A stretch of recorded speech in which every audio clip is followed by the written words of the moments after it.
nzira dzenyu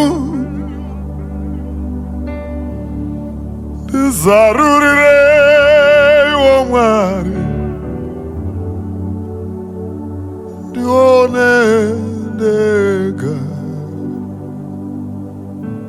kubwinya kweuvepo wenyu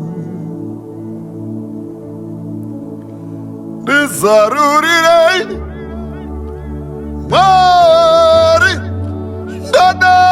kusangana nemi Baba enzwayo kuchema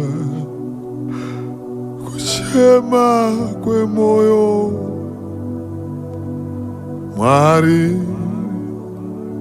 ndidzisei nzira dzenyu